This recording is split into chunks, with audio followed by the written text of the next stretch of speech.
Today is Friday, September 30th. We have not reached a quorum yet, but we are going to begin in our presentations this morning. Welcome to all of you to City Hall. I'd like to first introduce our Council President, Alex Padilla, for a presentation.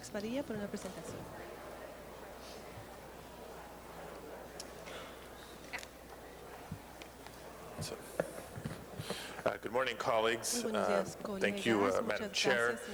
Before I begin with my presentation, I'm going to ask everybody here from Mission College in support and admiration of Dr. Barrera to please stand up and maybe join us here in the hall, in the little aisleway here.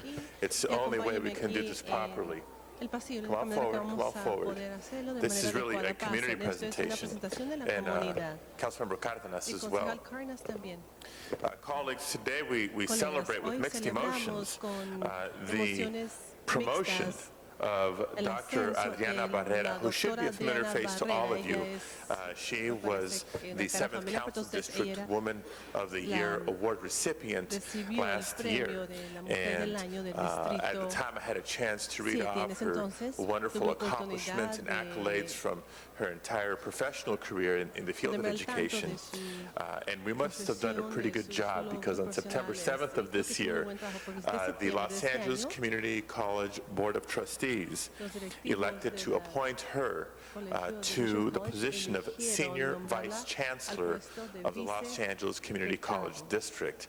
And while we're so extremely proud of her for this significant promotion and really a vote of confidence and trust on behalf of the Board of Trustees, those of us in the Northeast Valley, those of us who live within the Mission College community feel the pulling of our heartstrings, because we're going to be missing a very, very tremendous leader and president of Los Angeles Mission College. A native of Texas, Dr. Barrera came to Los Angeles, becoming its 8th president in July of 2000, about a year after I got into office. And it's been just a pleasure working with her on a number of things in the community when it comes to their master plan and the physical growth of the campus. But quietly, but surely, under Dr. Barrera's leadership, the campus has increased the number of degrees and certificates awarded by 25%. The number of students transferring from Los Angeles Mission College onto the Cal State University and University of California system have increased by 24%. She's fulfilled a promise to the faculty by increasing their ranks to meet the growing needs of the student population. A 20% increase in faculty hiring. She's restored the athletic programs that prior to her administration had recently been cut. And one of the highlights is the men's soccer team at a community college right here in Los Angeles being ranked 5th in the nation. 2 former baseball players at Mission College now in major leagues.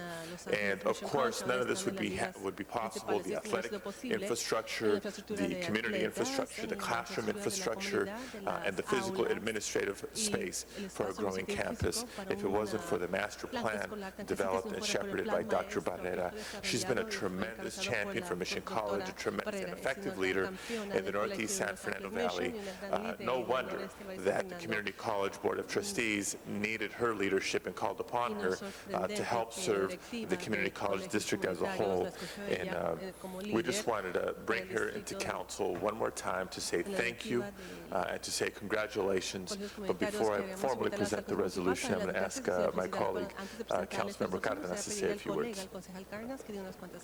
Thank you very much. Thank you, Alex, for bringing this presentation forward to a wonderful human being, a wonderful American, someone that I'm very proud of, and someone that I look up to. When I was in the state legislature, there was a lot going on at Mission College, some of it bad, some of it good, and Dr. Barrera was recruited from Texas to come here and make a difference, and she has made a difference, and so much so that she's spearheaded an incredible task of expanding the college with a $200 million expansion, and it's on its way. It's very, when I heard the news of this promotion, I was yet happy and glad and delighted, yet at the same time sad and wondering, how are we going to replace you? We don't have that answer yet, but hopefully we can find someone with your skills and someone who brings to the table what you bring. And it's not just the fact that you're degreed as a doctorate. It's not just the fact that you understand what it is to be a community college student. It's everything you bring together of your life experiences that the young people actually can relate to you.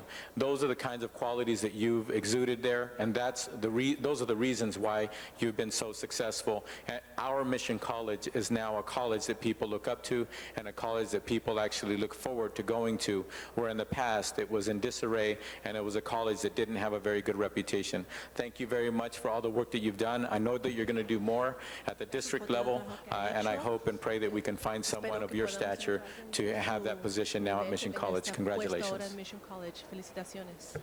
So, colleagues, this is now by way of introduction the new number 2 person at the Community College District who's going to be helpful, whether it's West LA College, LA Community College, Valley College, Pierce College, all 9 campuses of the Community College District now have a tremendous champion in Dr. Adriana Barrera. And Dr. Barrera, the City Council and the Mayor joined me in presenting you this resolution, which extends its warmest congratulations to you as you embark on your new endeavor in your career and for your outstanding and dedicated service to the students of Los Angeles, and wishing you much success as the Senior Vice Chancellor of the LA Community College District. And Mr. Padilla, before Dr. Barrera comments, we'd like to acknowledge Councilmember Rosendahl would like to say a few words. I just want to acknowledge that I had the pleasure of doing a whole series of election specials on the Community College Board of Trustees and the importance of the community college. It's truly a stepping stone for people to go on to further education and for job training. It is the backbone of what I consider the next level of education after high school, and the tremendous service that the community colleges does for our young people and our senior people and everybody in between that use it as an opportunity to get the tools to make it in America is fantastic. And your promotion to a serious management role in the future of the community colleges in everybody's best interest. Congratulations. Thank you. Thank you, Mr. Rosendahl. And I'd just like to add my congratulations. We've had a wonderful relationship with Mission College and with you, Dr. Barrera, and just looking forward to your new expanded role where we can call upon you for all of the community colleges in the city of Los Angeles. So congratulations, and we'd love to hear from you now. Thank you so much. Thank you. Councilmember Padilla, Cardenas, Councilmember Gruel, and everyone here on City Council. This morning, I am very humbled. When I stood in this chamber a couple of years ago, I said that I was being recognized for simply doing my job. And that is how I feel this morning. It's been a wonderful experience working at Mission College. It is the youngest of the 9 colleges within the Los Angeles Community College District. It has been rapidly growing, and we have made a number of accomplishments. With me this morning are a number of administrators, staff, but also students. A number of our English as a second language students joined us this morning, and they're at the low end of our educational system, if you will, coming to the college to learn English skills so that they can improve their lives for upward mobility, and I think that is what Councilmember Rosendahl was referring to. As the Senior Vice Chancellor for the Los Angeles District, I am also humbled because I know now that the duties are much more expanded than simply one college under my leadership and stewardship. I do want to convey also from Chancellor Rocky Young and Board President Sylvia Scott Hayes, they are at a retreat with our student leaders this morning and were not able to be here with me, but they too send their thanks and welcome, and we just will provide the closing thoughts that we hope to be seen as not only the centers of opportunity for students, but that you and the City Council and hopefully throughout the County of Los Angeles will continue to see the Los Angeles Community Colleges as an economic workhorse, because we're also there for job training and job placement, and that is part of our role in the economic life and well-being of the city and the county as a whole. So I pledge to you my continued service, not only to the students, but also to you in service to our government, city, and county. Thank you. Thank you very much, and congratulations. Colleagues, we do have a quorum now. We're going to quickly run through the agenda before we continue with presentations. Welcome to City Hall. This is the council chambers. As I mentioned, this is Tuesday, September 30th. Council meets 3 times a week, Tuesday, Wednesday, and Friday. All meetings are open to the public, and for those that cannot make it to City Hall, meetings are televised via cable on Channel 35 or be viewed by visiting our website at www.cityofla.org. This meeting is now in session. Madam Clerk, please call the roll. Oh, Mr. Clerk, sorry. Thank you. Cardenas, Garcetti, Gruel, Han, Labange, Parks, Perry, Reyes, Rosendahl, Smith, Whiteside, Padilla, 10 members present and a quorum, Madam President. Thank you, Mr. Clerk. Please, first order of business. Approval of the minutes. Ms. Perry moves, Mr. Park seconds. Commendatory resolutions for approval. Mr. Labange moves, Ms. Hahn seconds. On the regular agenda, Madam President, item 1 is an item notice for a joint public meeting between the City Council and the CRA Board of Commissioners on the Hoover redevelopment project. You wish to hold this on the desk? Yes, we will hold that item on the desk.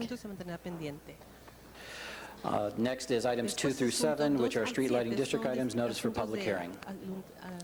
Yes, I know we do have a card on item number 7, so we will call that item special. Any other items? Excuse me. Item number 7. Any other items special? If not, Mr. Clerk, open the roll, close the roll, tabulate the votes. 10 ayes. Thank you. Those items have been approved. Next order. Madam Chair President, those are actually ordinances, and they will go over to the first meeting after the recess, which is October 11th. Thank you. Next item. Items 8 through 22 are items for which public hearings have been held. The committee reports have been distributed on items 9 and 15 through 19. Items that be called special, Mr. Parks? 22. Excuse me? 22. 22, I know we have an amending motion that's not been distributed yet. Actually, Madam President, it has been circulated. It has been circulated, okay. Ms. Perry? 8 Item number 8 and 9. 8 and 9, and item 22 as well will be called special. Any other items, colleagues? If not, Madam Clerk, on the balance of those items? Yes. Sorry, Ms. 15. Yeah. We have an amendment on that. 15 called special by Mr. Garcetti. Okay. Are there any other specials? If not, Madam Clerk, please open the roll, close the roll, tabulate the votes. 10 ayes. Those items have been approved. Yes, Item- Mr. Number 17, forthwith. Thank you, Mr. Clerk. Items 23 through 40 are items for which public hearings have not been held. 10 votes are required for consideration. We have cards on item number 25. Yeah, and you said that was through 43? Actually, 23 through 40. Okay, thank you. Ms. Perry? I'm sorry, I called it. We have cards, so 25, thank you. Mr. Garcetti? Thank you. Number 38 for Mr. Reyes' office, asked if we could continue that until Tuesday, please. That would be the 11th. 11th. Sorry? That would be October 11th. Council's in recess next week. Yes, okay.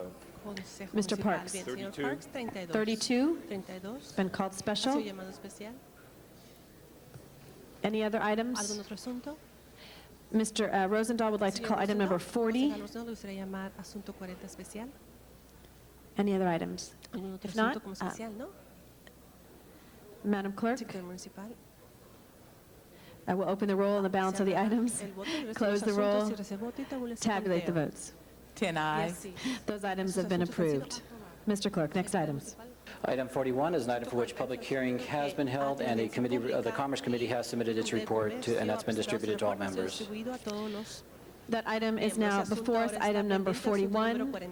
Madam Clerk, open the roll, close the roll, tabulate the votes. 10 ayes. Those items have been approved, or that item, excuse me. Next order. On the continuation agenda, items 42 and 43 are items for which public hearings have been held. I know Mr. Padilla would like to have item number 43 called special.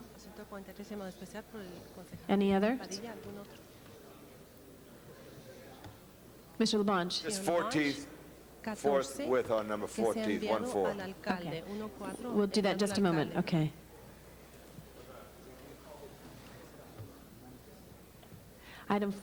This was a continued, you're fine with 42 now? Okay. All right, so the item before us then is item number 42. Madam Clerk, open the roll, close the roll, tabulate the votes. 10 ayes. That item has been approved. Next order. Also on the continuation agenda are items 44 through 46, and these are the closed session items. Do you wish to hold those on the desk? We'll hold those on the desk. That would conclude the items called special from the regular meeting. Do you wish to take up the special meeting at this time? Yes, well, actually, I think we're going to go to the item 8 and 9 first.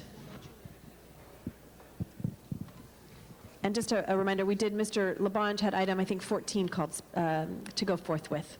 Item 8 was called special by Councilmember Perry. Ms. Perry. If I could get Mr. Miller to come to the table.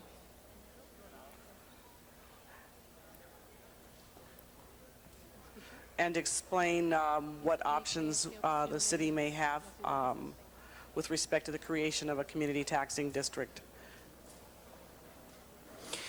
Well, on item number 8, actually, item 8 is an implementation of some of what the council is doing on item number 9, so you may want to take it all together.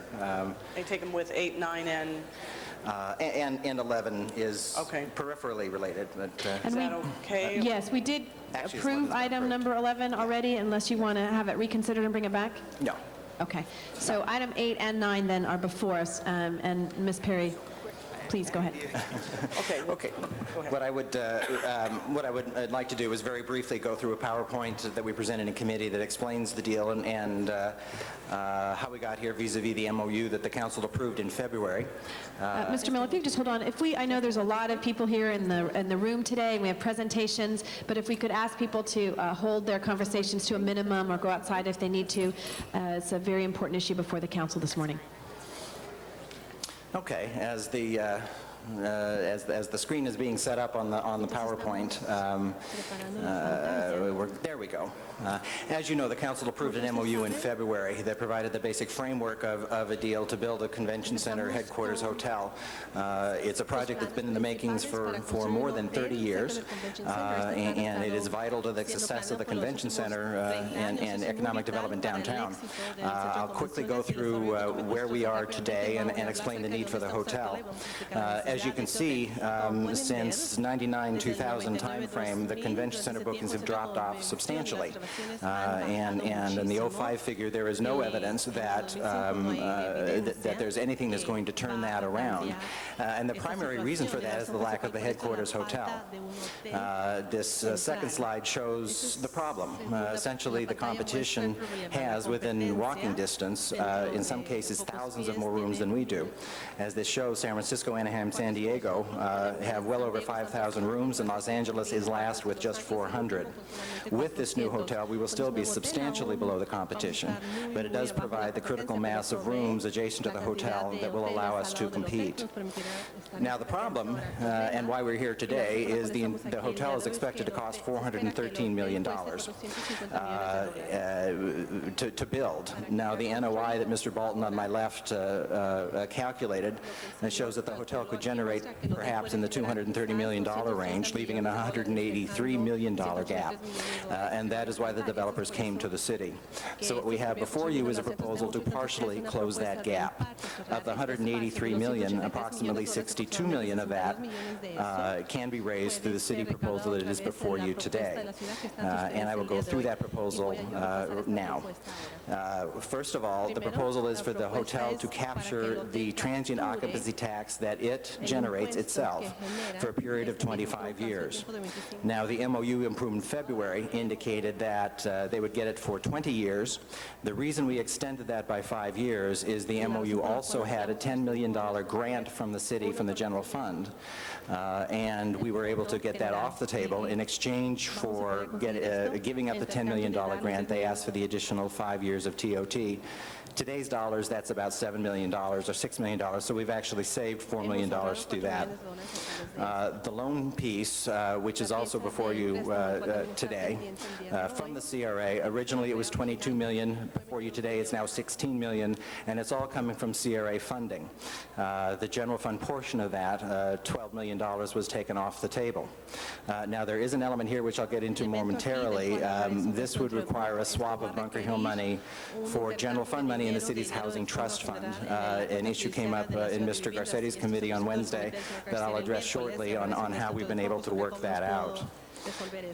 The last piece of their the package for the developer is fee waivers. The MOU called for us to waive them outright. They have agreed to pay the fees up front and then have them reimbursed when the hotel is completed. So we don't have any completion risk on the hotel. So we do have the money in hand. Now, the construction sales tax that is generated from the development itself is expected to more than cover any fee waivers. So when the hotel is completed, we will have collected the money to be used to refund those fees. Finally, a major portion of the deal is parking. We are proposing that they lease from the city, from the convention center, existing parking spaces in the West Hall and the Cherry Street garage. They have agreed to pay us $550,000 a year to start, and that amount would increase by 10% every 5 years over the term of the lease. Today, that means $16.5 million for the city in today's dollars. Now, we were able to protect the city's use of those spaces during big events. We can reserve all of the spaces. We get all of the revenue from those spaces for things like the auto show and other major events. So we protected our use of the parking, we protected our revenue, and on top of that, we have the lease payments that would total, again, in present value, $16.5 million. So in total, the benefit to the developer is $82 million, 66 in present value of the package plus the loan. And in total, the benefit to the city is $73.5 million. And this is the present value of the parking and the additional TOT that would be generated, as well as the sales business utility, the other taxes coming from the development that is not on the table to benefit the developer. Now, in summary, that's the deal before you. A few other issues have come up relative to the TOT cap at the direction of the committee. We continue to discuss the issues of a cap with the developer. They have agreed to a hard cap.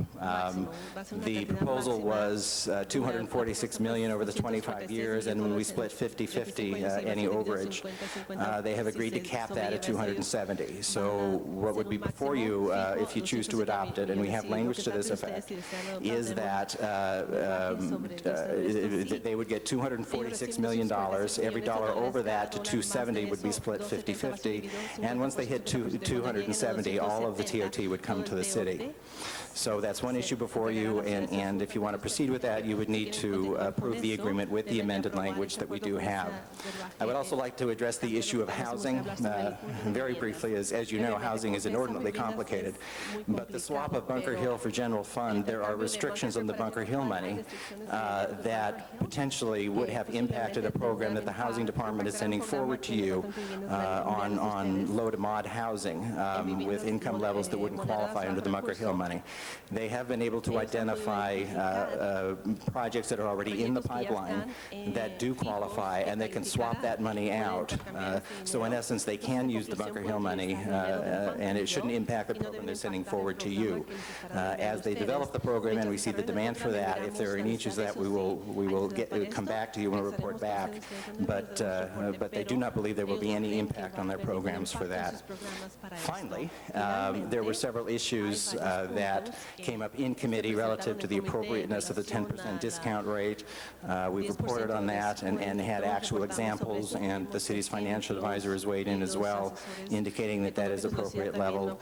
We have support letters from a variety of hotels as requested by the committee. We've also provided the letters from the departments relative to any impacts on fee waivers. With that, Mr. Bolton is here to answer questions as well, but I'll turn it over to Mr. Fujioka if he'd like to make any comments. My comments will be very brief. I'm essentially here to answer any questions. Basically, from our perspective, looking at this very carefully and participating in negotiations, this is an excellent deal for the city, not only for the general area, but the impact it will have for the entire city. We've already seen what the Staples Arena has brought to the convention center area in terms of increased development and increased construction, a focus on a part of the city that was long neglected. This is something that I wanted to highlight that and give credit to Jerry for putting this deal together that I think meets the best interests of the city, but also represents just an outstanding proposal. One thing I want to highlight, and it's evidence and what we've already experienced with the Staples folks, this hotel and the Staples group the Staples group have already demonstrated what kind of community and corporate partner they'll be with the city, but more importantly with the community surrounding the Staples area.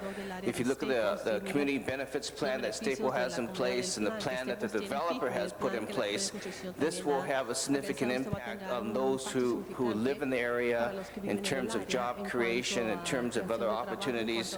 And it's not just a promise. We've already seen what happened. We saw when the Staples was built, what was first promised and then what was delivered by the Staples provides a foundation for what we have with this deal. And then although Jerry went through a number of the cost issues, remember that with the condo projects in this hotel deal, they'll bring in property tax. With the development between LA Live and the hotel deal, you'll see an increase in sales tax, and then with the developments around the facility with more condos, you'll see more property tax. This project will generate additional revenue that the whole city will benefit from. And with that, I'll turn to Bruce.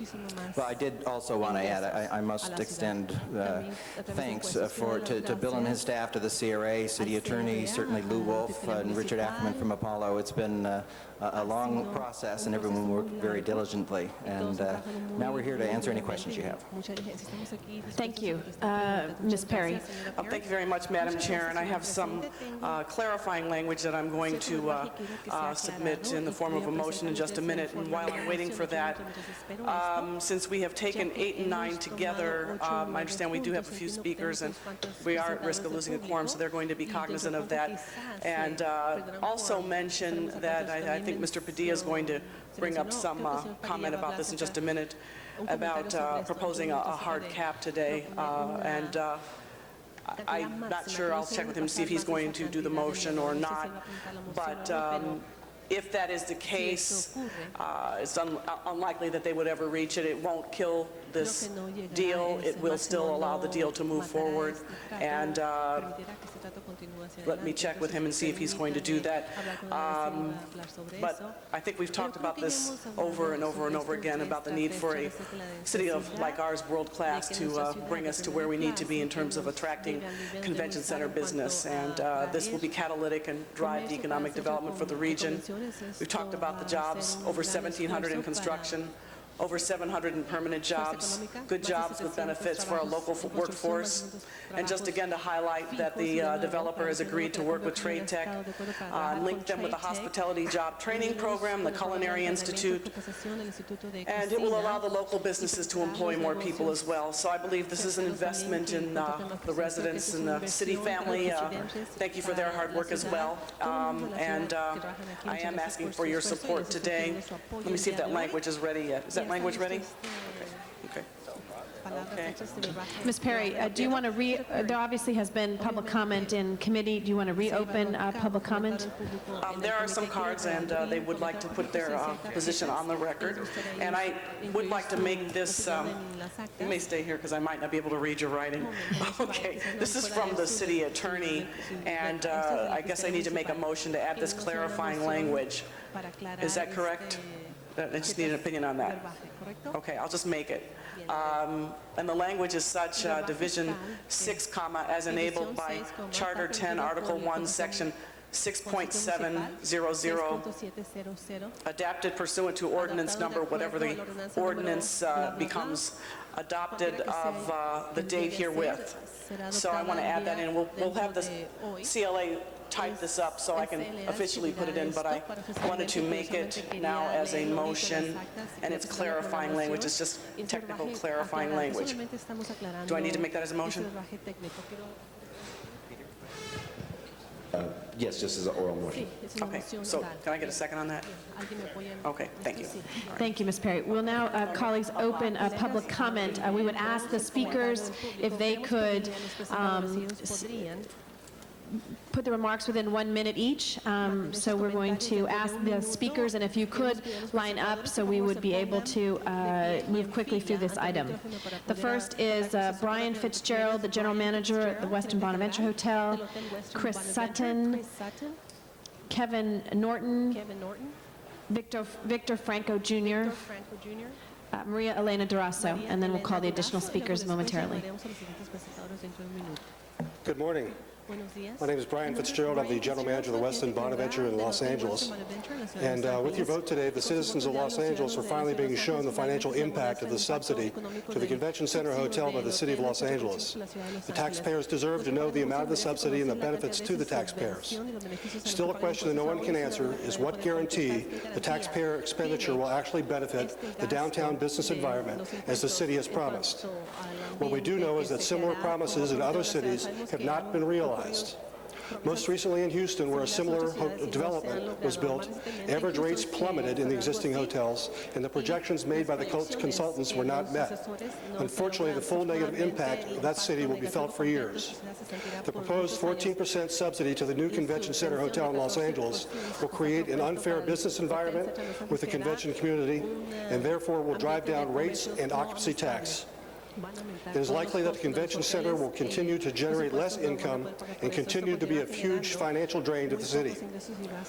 5 years ago, we raised the alarming impending collapse of the Los Angeles citywide convention market due to the booking practices of the then Los Angeles Convention and Visitors Bureau. Back then, members of this hotel community and consultants assured the City Council that our warnings were self-serving and exaggerated. Unfortunately, we were right. More than 1.4 million definite hotel room nights were canceled, and the city lost more than $210 million in revenue. To this day, the city has not recovered. Once again, we raise the alarm of the impending collapse of the entire downtown hotel market if the consultants are wrong again. For the sake of the taxpayers and the thousands of workers in the existing downtown hotels, I hope we are wrong. But what if we're right? Let's learn from our mistakes and the mistakes made by other cities. We have an obligation to protect the taxpayers of Los Angeles and the existing downtown hotel community. The proposed tax subsidy is a gamble we cannot afford to make. Thank you. Thank you. Next speaker, please. My name is Christopher Sutton. I'm the attorney for today's foray doing business as the Westin Bonaventure Hotel. The purpose of this subsidy is to divert guests from the existing hotels. The purpose of this subsidy is to put the existing hotels out of business. The purpose of this subsidy will reduce the overall bed tax received at the existing hotels and simply move the bed tax to this site, which you're then going to give to Anschutz and his company as a subsidy. Overall, there is no guarantee that the bed tax in downtown Los Angeles will stay the same or will increase. All you're doing is assigning bed tax at this particular site to this particular developer, and you don't care whether the bed tax at the other hotels go down. There is no floor set, there is no minimum level of bed tax set among the 30 hotels in downtown Los Angeles. The city's general fund is going to take the hit of this $270 million over the next 25 years. You're going to be adding it to the money you're already spending to make up the debt for the convention center. There is no reason, if you really believe, if the consultant really believes, if the developer really believes that this hotel is going to expand rooms, the city should set a minimum number of the current revenue of TOT, and only the revenue above that threshold should be assigned to this developer. Otherwise, all you're doing is moving guests from hotel to hotel, reducing the general fund's income from the bed tax, and assigning that money to this developer who doesn't need it. They broke ground last week on the LA Live project. This hotel is going forward without this subsidy. Whether you give it or not, you should wait 2 months, impose a cap so that you have no reduction in TOT in downtown Los Angeles, and you should only assign the money that's above the current level for all 30 hotels in downtown Los Angeles. You should not assign the existing hotel revenue to this developer. Thank you. Thank you. We're followed Kevin Norton, Victor Franco, Maria Elena Durazo, Damon Gonzalez, and Alex Lopez after that. Good morning, Madam Chair, esteemed council members. My name is Kevin Norton. I represent the International Brotherhood of Electrical Workers, Local Union 11. We represent 8,000 construction and public service electricians in LA County. The LA Live and Convention Center project will create thousands of construction jobs with good wages, benefits, and apprentice opportunities for local youth. It will also provide more permanent convention center positions as more convention centers come here for the added attractions that are going to be added on with the LA Live project. It will also provide more permanent convention center positions for local workers, including the hardworking electricians we represent at the LA Convention Center. Again, I recommend you approve the agenda item number 9. Thank you.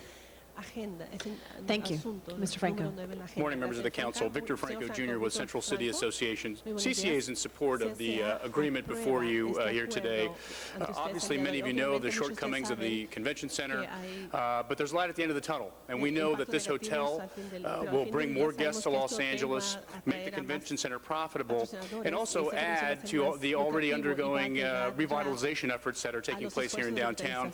You've heard about the good jobs that are coming. You've heard about the overall economic impact to the region. So we are proud to support the idea of a convention center hotel here in downtown Los Angeles. Thank you. Good morning, Maria Elena Durazo with Unite Here Local 11. We represent thousands of hotel workers both downtown and throughout the city and the county, and we're here to support the LA Convention Center Hotel. Tourism is LA's biggest industry, generating enormous numbers, billions of dollars.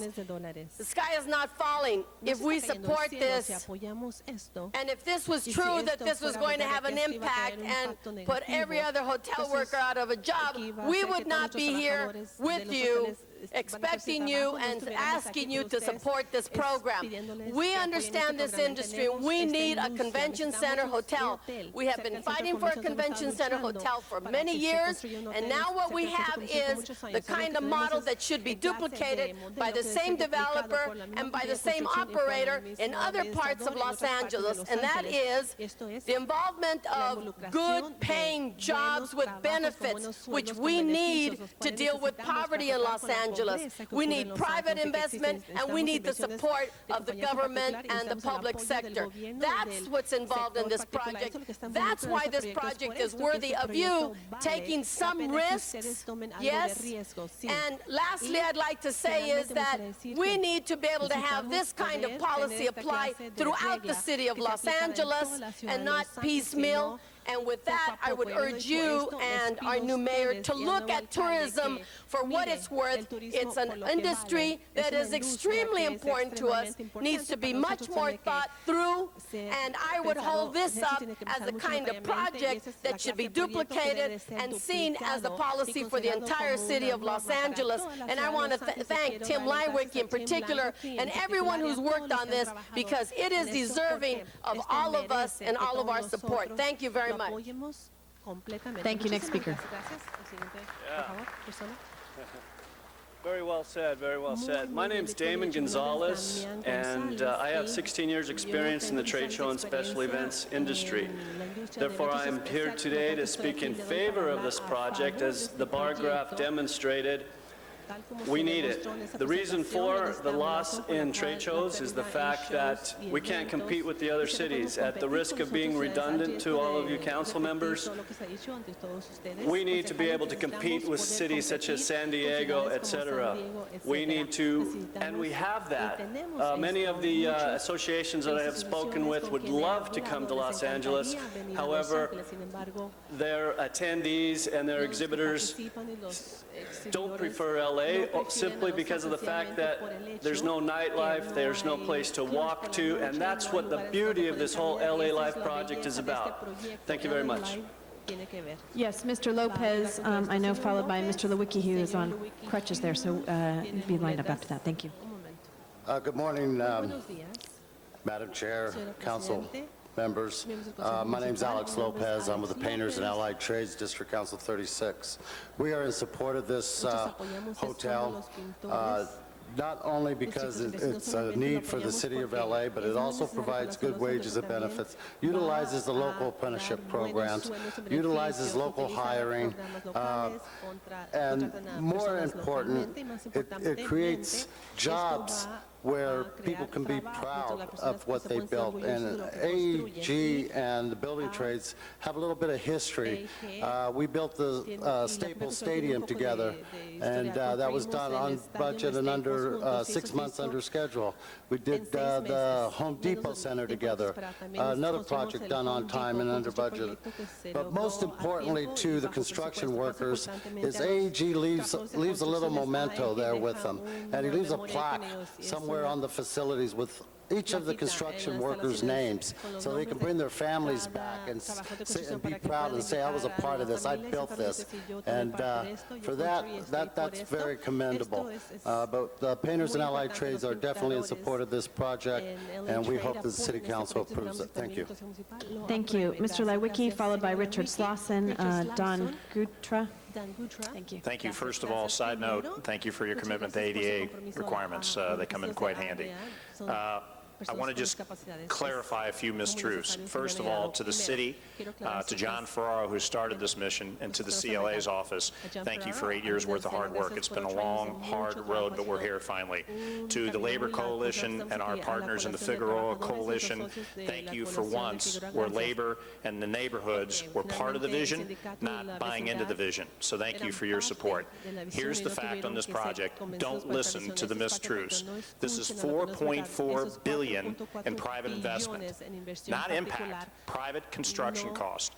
AEG does not own this hotel. We sold the land at cost to a developer. We don't get one dime in subsidies. This isn't about underwriting billionaires. Not true.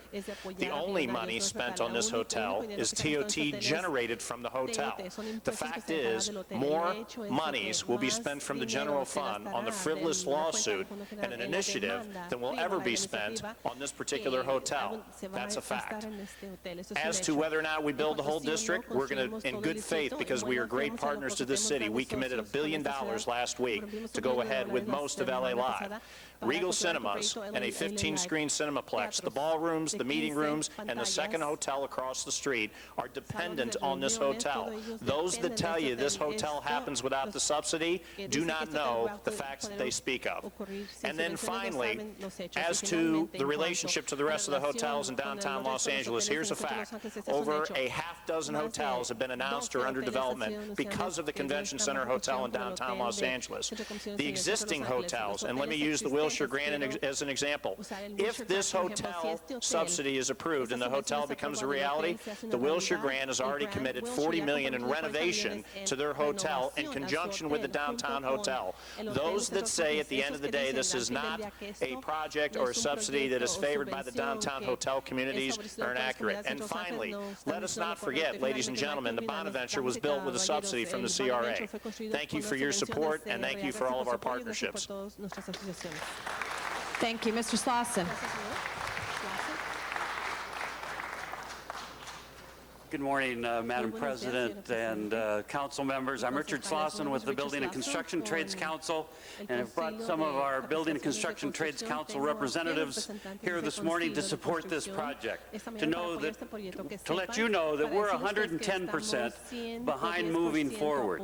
I was kind of shocked this morning to hear someone actually talk about the status quo and maintaining what we've had, when we all know that the Convention Center has lost a tremendous number of events over the years because it did not have a Convention Center hotel. This is a tremendous opportunity for all of the citizens of the city of Los Angeles. It will bring more money, more business to every business in the city of Los Angeles, and it will bring good paying jobs to not only construction workers, the 130,000 construction families that the trades represent here in Los Angeles and Orange County, but to all workers in the area. I want to commend AEG, Tim Lewicki, and the others that have put this dream together. It is a fantastic proposal, a fantastic project, and it will generate a huge economic benefit for the future of the city of Los Angeles, and we are 100% behind it and ask the City Council to approve it. Thank you very much. Thank you very much. We now have Don Garza, Gilda Haas, Michael Collins, and Sam Garrison. Good morning, good morning, good morning. Okay, folks, we need to stop with the fighting and the bickering. We need to get negotiations going. We need to get this done quickly. I have a side hobby, and you know what that side hobby is. And I'm in constant contact with people that do tourism all over the world, whether it be in New Zealand, whether it be in Australia, whether it be in England, whether it be here in the United States. They tell me the reason that their people don't come here is because there is not really enough space, hotel space, close to, public transportation so they can enjoy the LA experience, not just the Hollywood experience, not just the Anaheim experience. They want to come to LA, stay somewhere downtown, come to conventions, send their convention people here. This convention center hotel is needed. It's going to create jobs, but most importantly, my friends are going to be able to tell the people in their communities all over the world, hey, because right now what's happening is that they're being told by magazines, newspapers, avoid LA when you come to the United States. But let me tell you something, they want to come here, get this thing built, they want to experience, I meet them all the time out on the streets, in the subway lines, taking public transportation tours of the city of Los Angeles. This is what is needed. We need to quit thinking of this convention center as a white elephant, and we need to start thinking of this area as an opportunity to create opportunity and more opportunity, and also other funding sources that are not able to be funded, such as low-income housing because of the drain at that convention center. Let's get this thing done quickly. My friends want this thing built. They want it done. They want to come and visit our LA. Give them that experience. Ms. Haas. Gilda Haas, Strategic Actions for a Just Economy and home of the Figueroa Corridor Coalition for Economic Justice. I just wanted to say a couple of words to put this project in the context of our larger community development goals and acknowledge Anschutz Entertainment Group for standing by entirely with great integrity one of the most comprehensive community benefits agreements in the country. Before any bit of development has occurred, the community has already reaped benefits in terms of affordable housing, neighborhood parks, and an initiated job training program to ensure that local people will be hired. I just want to express our support for the project, and we're glad that it's coming to council today. Thank you. Thank you. Michael Collins, Sam Garrison, and John Marco. I'll be quick. I'll be quick in 60 seconds. Just a couple of points that we've shared with this body so many times. The American convention industry has asked us over and over and over again for more than 10 years, when is this hotel going to be built? Our lost business report, something we keep very regularly, reminds us each time a piece of business has asked about Los Angeles but has turned us down, they've turned us down because the absence of the hotel room. That report is way too long. The Los Angeles hotel industry has told us it's time to build this hotel. And they've told us on a number of occasions, both with their letters, their presence here, but as importantly as anything else, as Tim just suggested, their investment. This is a project that induces demand. It doesn't water down demand that is already there. It creates new spending. Lastly, our competition is praying right now in Anaheim and in San Diego and in San Francisco that you do not approve this. 2 points. We will work hard to confirm your trust in this project. It is now time for us to get to business and to bring this new business in as a result of that hotel. And the last point is to say thank you. Thank you for, I know so many people in this room have worked very, very hard to make this a reality, and we're most grateful. Thank you very much. Mr. Garrison, followed by our final speaker, John Marco. Good morning. My name is Sam Garrison. I'm with the LA Area Chamber of Commerce, and we're here to offer our full support for this agreement. And we'd like to thank all the members of the City Council, especially Councilwoman Perry, who have worked so hard on behalf of this project. We've heard the numbers, and the Chamber of Commerce rarely supports government subsidies, but what we do support is smart investment in our city's economic future. We have a great convention center, but without a hotel, it will continue to be a lack of business as usual. And we've heard the numbers, but it's also about something else, basic civic pride. The second largest city in the nation, the entertainment capital of the world, should not be losing dozens of conventions every year to cities like Little Rock, Arkansas, and Memphis, Tennessee. As we make a move towards our third Olympics, whether it's in 2016 or 2032, the decision made here today to go forward with this hotel will be remembered as one of the major moments towards that goal. Thank you. Thank you. Next speaker. Good morning. I'm John Marco. I'm representing the Hotel Association of Los Angeles. That's all the hotels in and around Los Angeles, the Los Angeles airport area, Santa Monica, Glendale, Century City, Pasadena, as well as downtown. Our organization supports the Convention Center Hotel. We feel it's a big plus for the city. It certainly has, the city's had its challenges booking the conventions over years, and we think that the number of businesses, number of conventions that will come will be a big support to all the hotels in the downtown and surrounding areas, spreading out to the airports, Century City, and the rest of the areas. The downtown community, the hoteliers have sent some letters in to Jerry Miller. I think those have been forwarded to you, so we do stand in support. I guess the other question we have is, with the development moving forward that it has with the Staples Center and the LA Live project, we kind of ask the question, what happens if the convention center doesn't happen? And we feel that a lot of the development and the growth in the downtown area, really, people will take a step back and wonder what's going to happen next, and some things that are so hot right now may not be so hot. So we think it's going to be a big support to the whole area, and also a big boost to the international travelers that are coming to the area.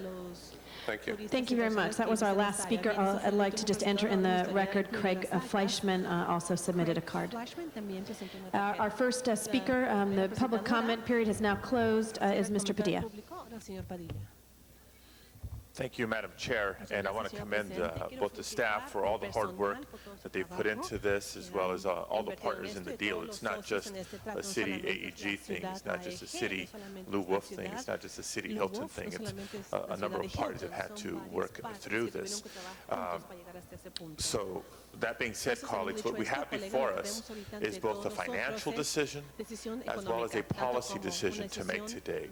The policy decision of whether or not to participate somehow as a city in seeing this project happen or risk without city participation this project not happening. And I heard both staff and some of the public speakers put into context what not $264 million is today, but the 2005 value of the TOT relief, Mr. Miller, is about how much?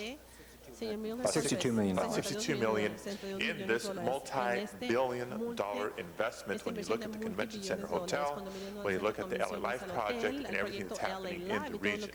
So when you put it into that context, I think it is a small part that we're being asked to play.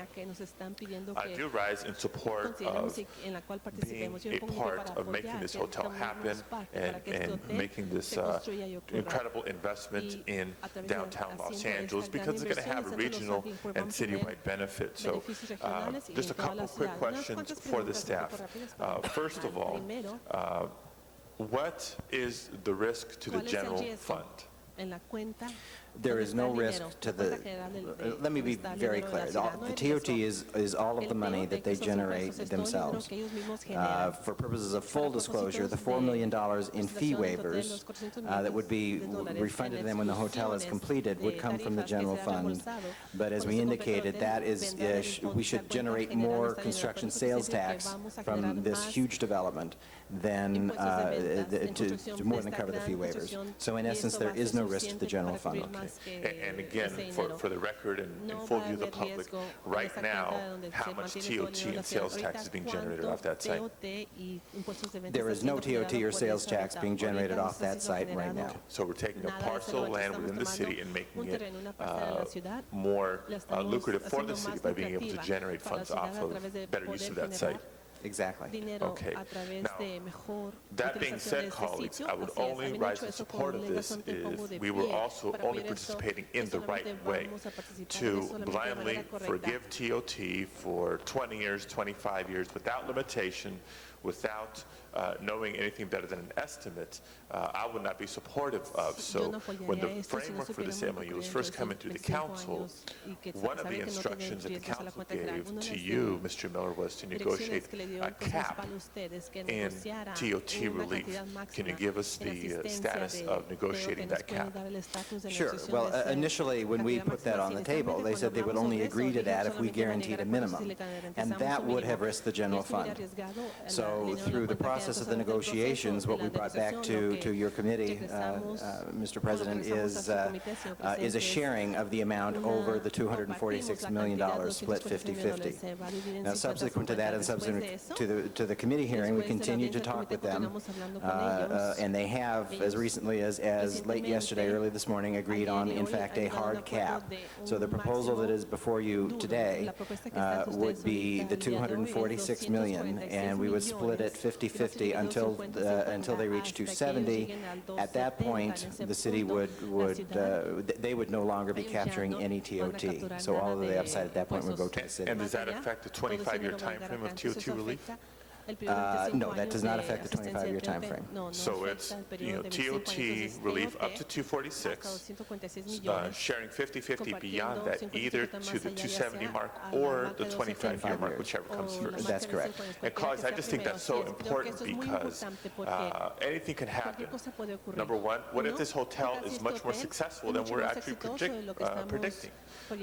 We can only justify TOT relief up to a certain point, and we've identified those points. The other thing that can happen is, what if we were, for other reasons, a year from now, 2 years from now, wanting to raise TOT from the existing 14% to 20%, the $246 million trigger and the $270 million cap, buttressed by the 25-year time cap, I think further protects the city's revenues beyond the scope of just the general fund.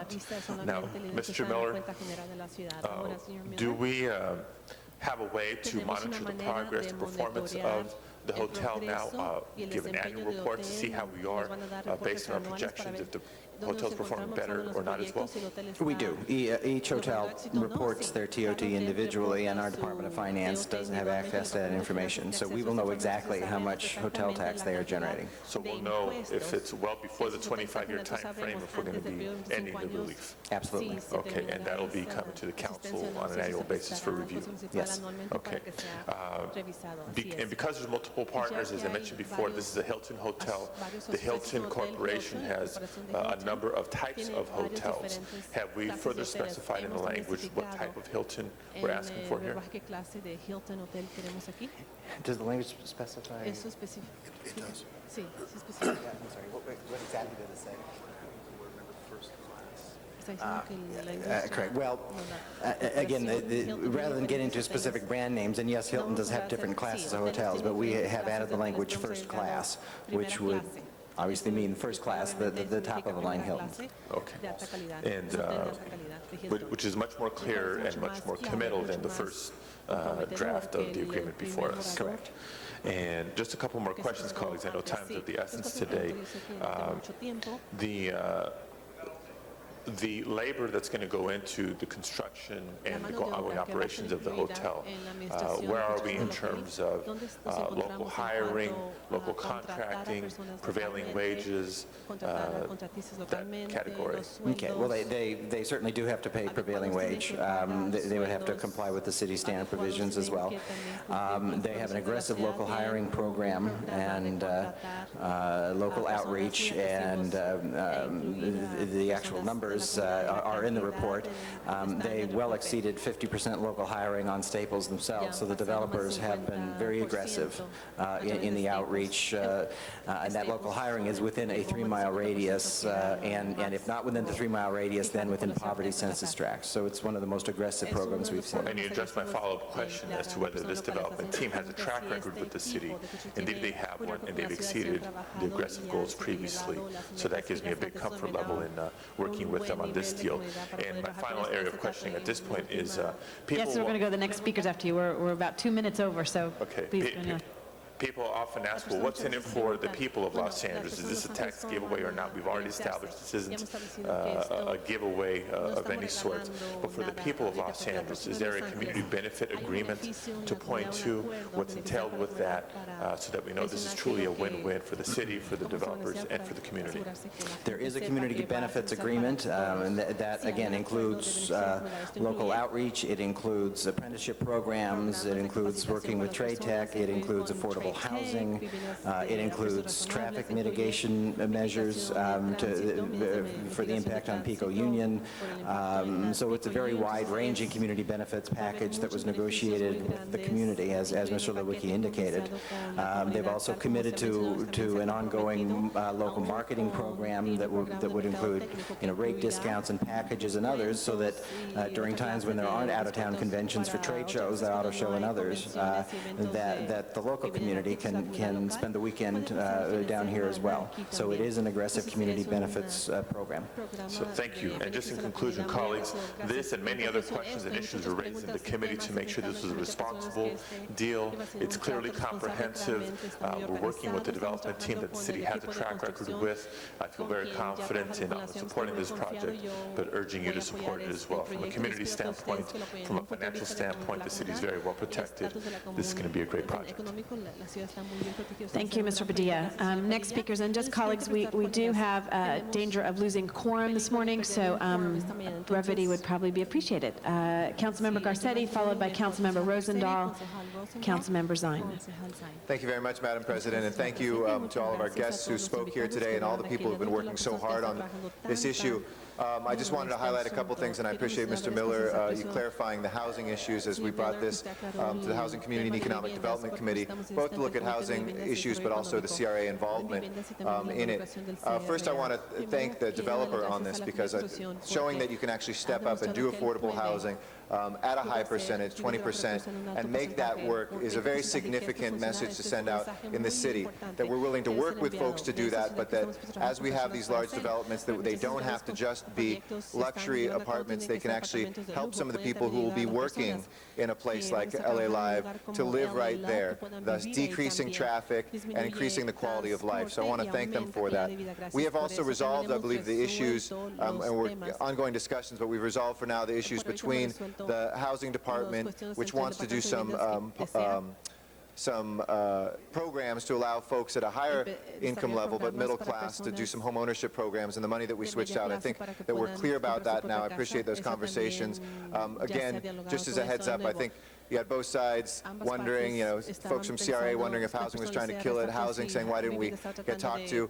Really is incumbent on something this big for it to hit the number of committees it needs to in the first place, and I think there is an error there. But second, to have all the parties at the table who are affected, just to make that clear, and I appreciate the conversations that we had to make sure that that moved forward. And then lastly, as we look at the statistics of where we're moving with the convention center days, and I think we all know the Brookings Institute study and other ones that have looked at failed efforts in the past. What to me sets this apart is it's not just putting a hotel down. If it was a hotel in a vacuum, I could understand some of this. And Maria Elena Durazo, I think, spoke most articulately about there'd be no reason that workers who she represents would be in favor of this if this was to endanger their jobs as well. But since this is an entire development area, we are looking at something very different. There will actually be a spur. If I'm going to be a conventioneer, I now have not just a hotel there and other good hotels in the area. I have an entire destination in those evenings, those places to spend time. I don't have to go all the way out to Universal City Walk. I don't have to go to 3rd Street Promenade. I don't have to go out to Pasadena. It's going to be right here. So congratulations to Ms. Perry for her very hard work on this, too. I know this has been a dream for a long time. Thanks again to the developers for putting in that bottom line, for the community helping articulate what that bottom line should be about, which is that we can have affordability, we can have economic growth, and more importantly, and I'll close on this, think of how different this is than when we did the first Staples thing, when the voices were about, do we say yes to growth or no to growth? And people were saying, no, we shouldn't. And part of that had to do with subsidy, but part of it had to be, no, we can't take any more here. We have reached a consensus in this city that the only way to get ourselves out of traffic, out of bad economic times, out of a housing crisis is literally to build ourselves out of it intelligently, to make sure that we have our eyes on our purse here, but that we're looking at the overall growth of the economy in a way that's win-win, and that's a huge victory and a sea change for Los Angeles. Thank you. Thank you, Mr. Garcetti. Mr. Rosendahl, followed by Mr. Zine. I'll try to be real quick. I just want to use a couple of animal analogies. There's the chicken and the egg, and there's throwing money down the rat hole, okay? Let's start with throwing money down the rat hole. Bill, you said that this project will generate additional dollars for the city.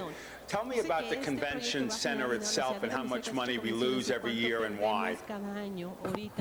Well, the debt service we're required to maintain is $36 million a year.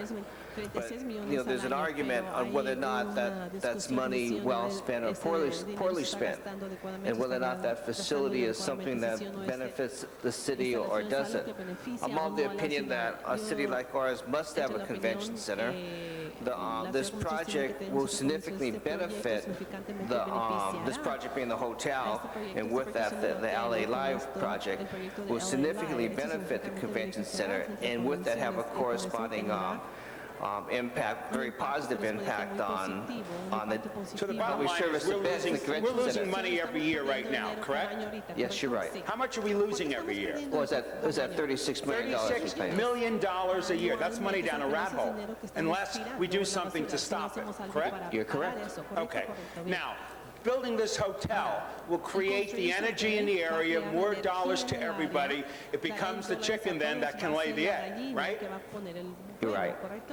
Okay. I'm looking at that picture right now, but you're right. Okay.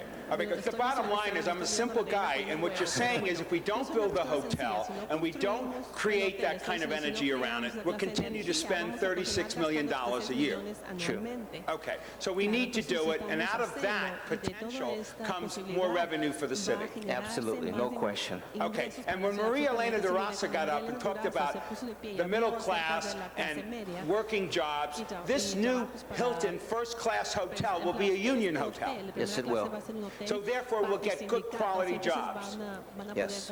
And the building of it, the building trades will have good jobs too. Yes. So when you say it all together, it could be a win-win for everybody.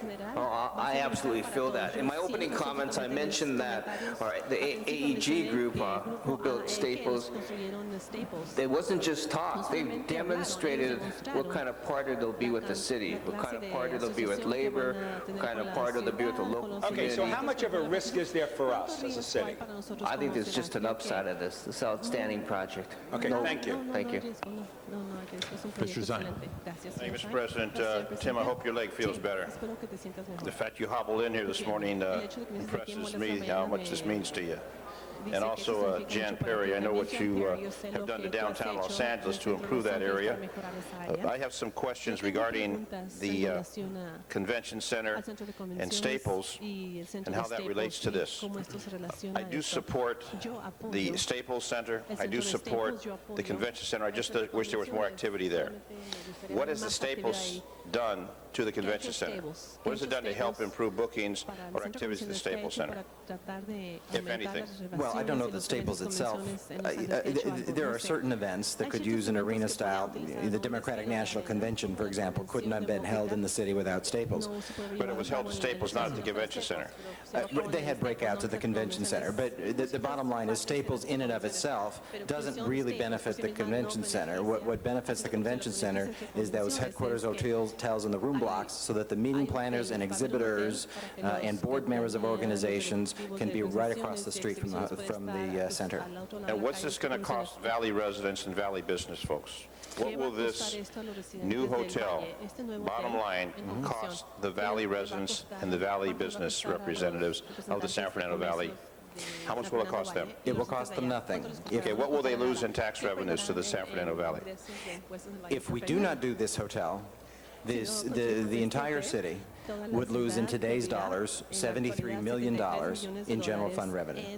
So the San Fernando Valley is not going to take any loss, the residents of the west side will not take any loss, and the benefit will be $73 million to the general fund, which provides services to the people of all Los Angeles. That's correct. Because I'm very concerned about the residents of the San Fernando Valley that have elected me and many of my colleagues to represent and make sure that their dollars are protected.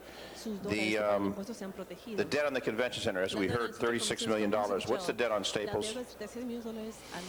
Is there a debt on Staples? My recollection is about $3.8 million a year. All of that is being paid back from revenues that they generate. So that's being paid down. When will that be paid off?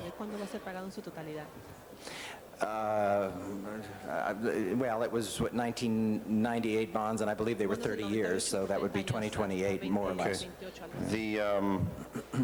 The bookings in Los Angeles, and looking at the graph, the bookings in Los Angeles were at a peak in 2001, and then in 2002 it dropped off, and 3, 4, and 5 it plummeted to the lowest level was 2005. Correct. What will this hotel do in relation to the bookings in connection with San Diego and Anaheim and everyone else who's trying to get conventions to their jurisdictions?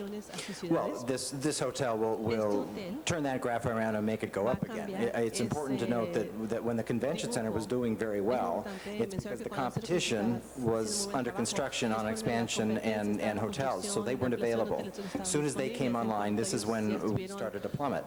So the addition of this hotel is going to turn this graph around and draw more business. As I recall, Mr.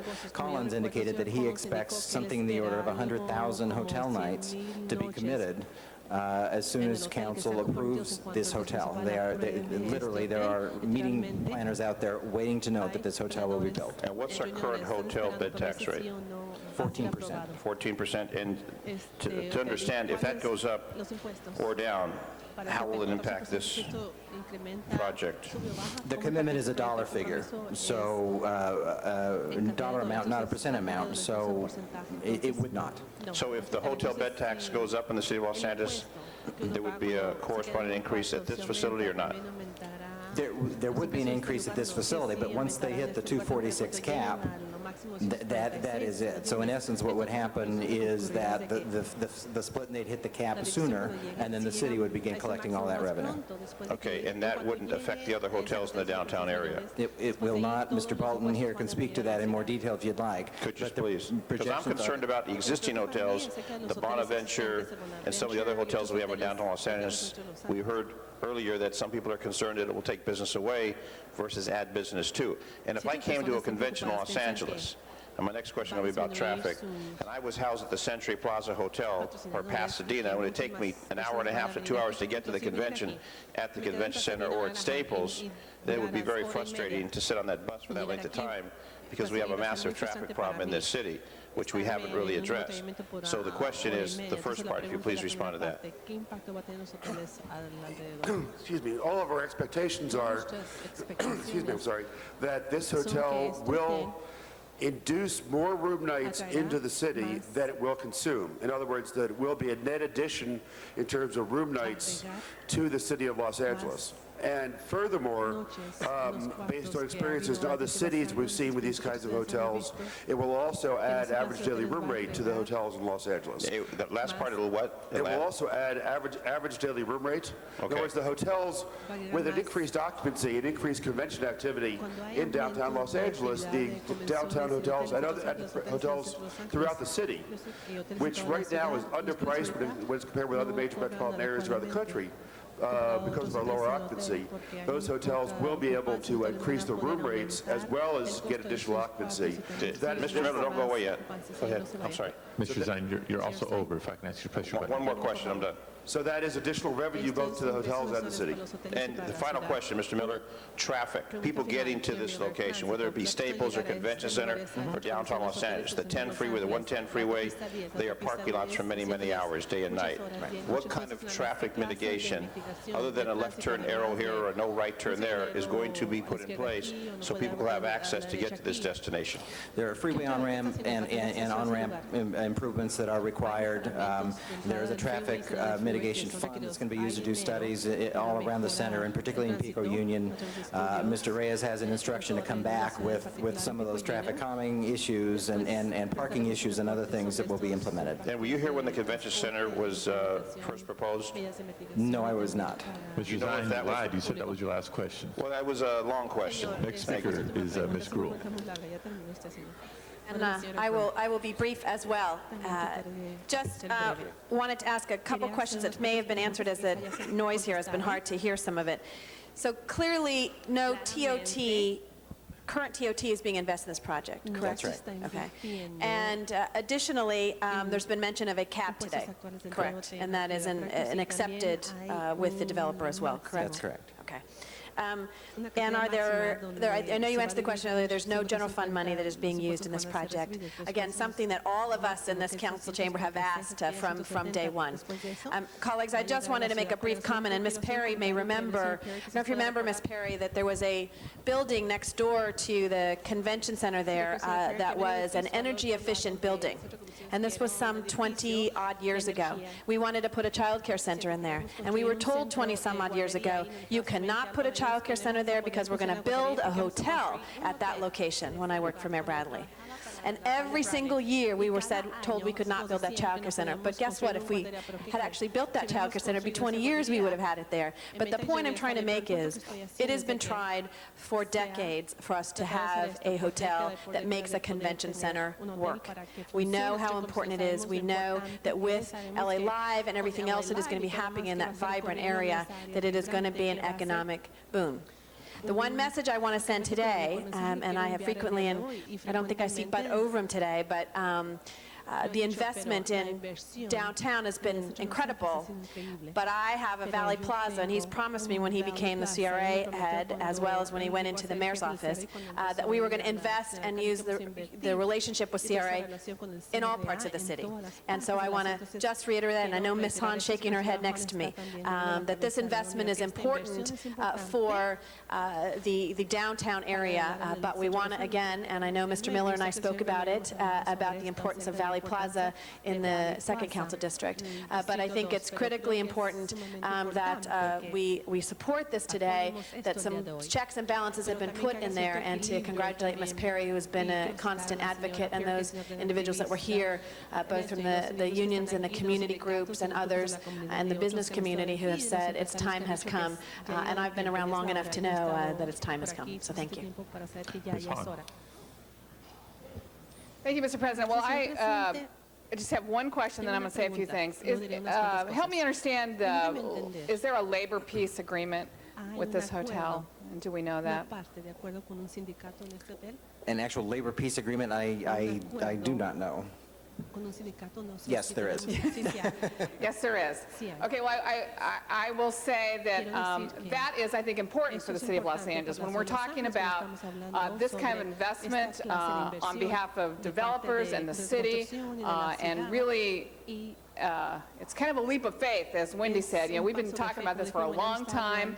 We've been hoping for this. We really believe this time it will happen. But I think a labor peace agreement is important, because a labor peace agreement basically is an agreement that's struck between the owners of the hotel and the workforce, that there will not be a strike and there will not be a lockout. And I think that's important, because we know that could absolutely disrupt everything we believe in. Once we built a hotel there, if we were to have labor management issues or contract disputes, it could really sort of grind to a halt everything we're talking about today. So I think that's an important piece. It's the first time, important piece, pardon the pun, it's the first time that this has happened. And I think that's something that is our fiduciary duty, to make sure that a hotel that we're all counting on so much not stop operations because of a labor dispute. And I think that's important. I appreciate the fact that labor and the developers and the owners have got together on this. And I will say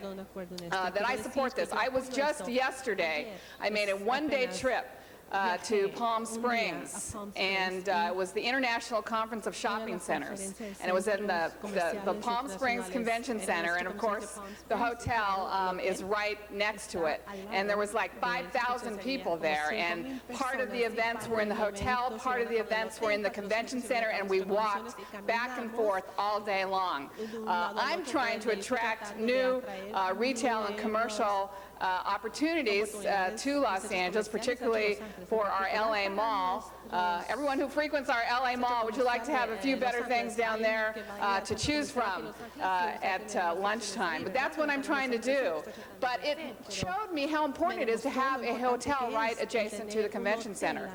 And I agree. I think we lose potential events because there's not that synergy. There's not that opportunity to have this continual flow of events between the convention center and the hotel. So I stand in support of this. Thank you, Jan Perry, for what you did. Thank you for bringing this together. I think it will absolutely revitalize downtown.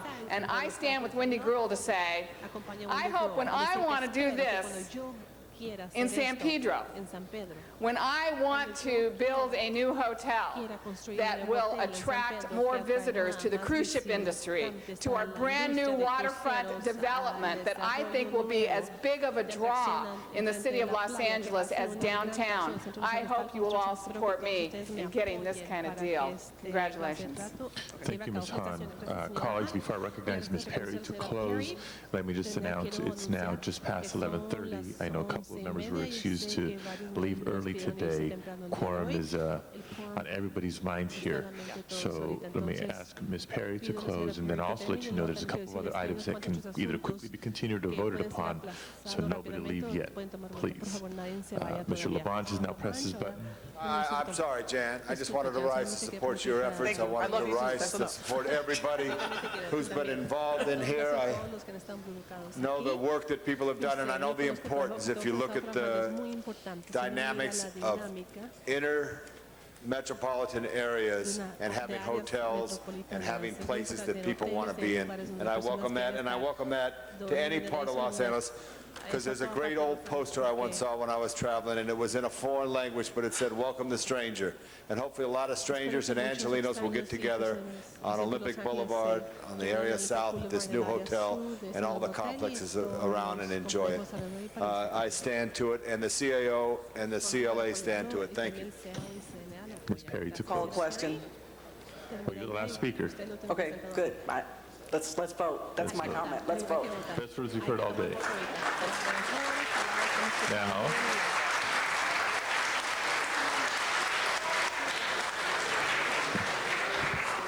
y'all may want to see how we vote before you clap.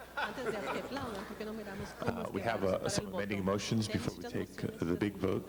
Mr. Clerk? Mr. President, do you wish to take item 8 first? Yes.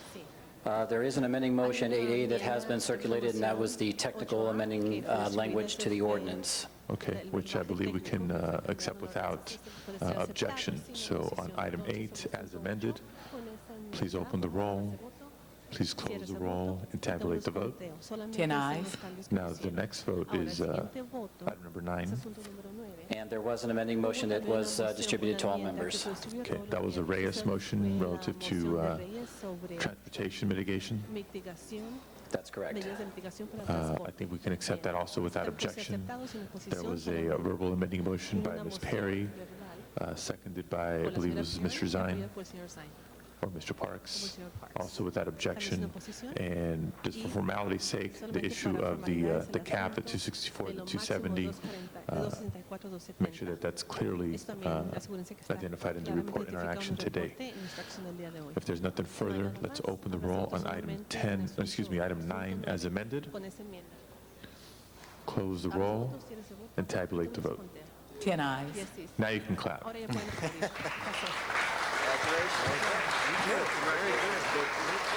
Let's send all items approved today forthwith, please.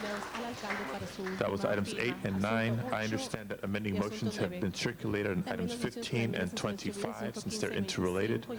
If there's no need for discussion, Mr. Garcetti, on 15 and 25. Ms. Perry. I'd like to make a quick announcement to ask the council to welcome the young people from Hooper Elementary School who are here on a school trip to City Hall with their teacher, Chris McNeely. Okay, raise your hands.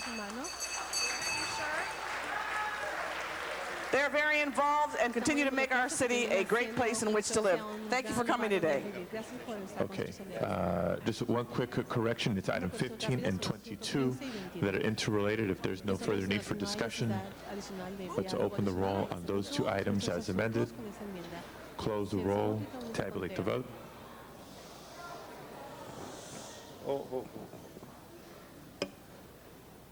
Mr. Parks? 10 ayes. Okay, those are approved. We also have Mr. Rosenthal's concerns addressed on item 40. We can proceed with that item. Let's open the roll on item 40, close the roll, and tabulate the vote. 10 ayes. Okay, that is approved. And finally, 43. We have 4 speaker cards. They're all in agreement.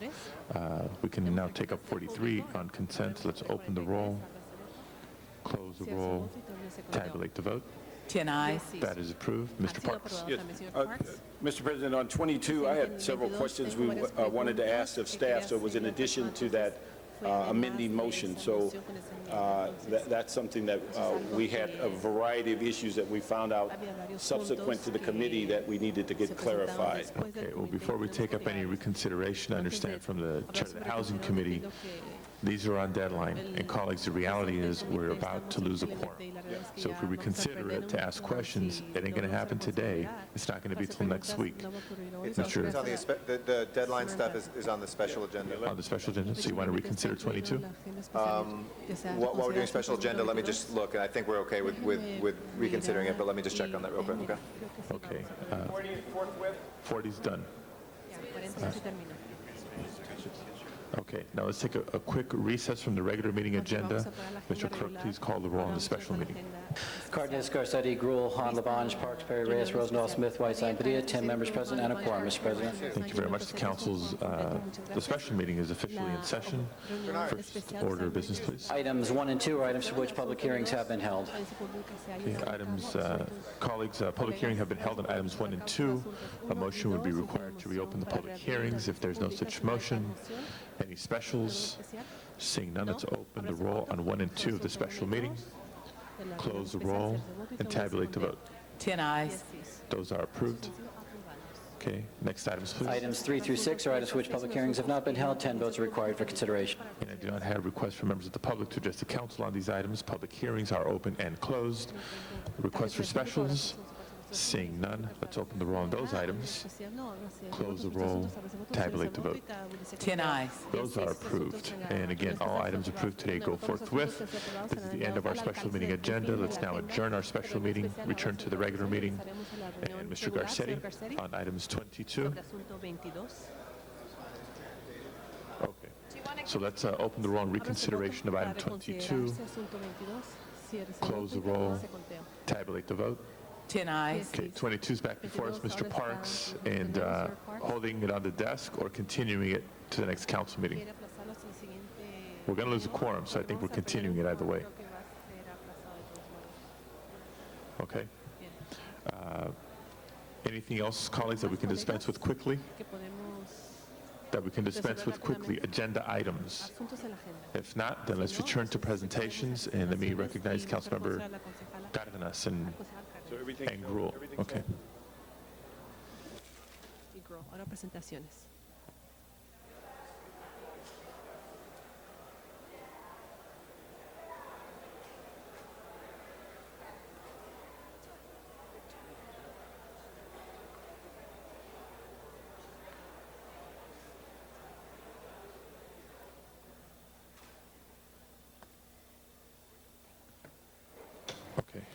Before we begin the presentation, let me recognize the clerk for an announcement on item number 1. On item 1, as required under state redevelopment laws, it is specifically noticed that item 1 on today's council calendar relative to a joint public hearing and joint public meeting between the City Council and the Community Redevelopment Agency Board of Commissioners, the resolutions and the ordinance first consideration relative to the proposed amendments to the redevelopment plan for the Hoover redevelopment project pursuant to Assembly Bill number 2805 shall be continued to council's regular meeting of October 11th, 2005. Okay. And it's safe to assume, colleagues, that the balance of the items that were called special today are continued to that same meeting. We have lost a quorum, but we're coming back to presentations. Thank you very much, Mr. President. Colleagues, I'm standing here really on behalf of Councilmember Cardenas, who has really been a leader on the efforts to celebrate Deaf Awareness Month. And I know Bertha from his office is here as well, who has really started it when she was in Councilmember Pacheco's office and moved here to Councilmember Cardenas's office. So many of you participated. You saw the great photo of Mr. Sine and Mr. Labange and Mr. Cardenas at the Deaf Awareness Fair last Saturday in Balboa Park, which was extraordinarily successful. I have a couple presentations for Councilmember Smith and Councilmember Reyes, who is not here as well. But I'd like to first make a presentation to a very special woman in my district. Her name is Patricia, and if I could have Patricia come forward, and all of her friends that came with her. Yeah. Thank you. Oh. Patricia's emotional. She got me emotional too. She's a very special person at Tierra del Sol. You okay? All right? You're okay? Yeah, you're okay.